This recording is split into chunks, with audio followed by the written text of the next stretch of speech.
idapon mahaporsyon tayo. So muna na dinapon nilungan ta sa haporsyon di sa doktor tigyon. Rap makita ano.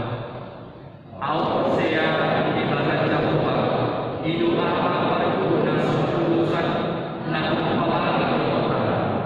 Aw siya Jesus Kristus anak ni Matanya ko na sa saday. Imanang ko ni si Maria. Nagaligabihan siya to ni Parbadia at orang sa hapuhan.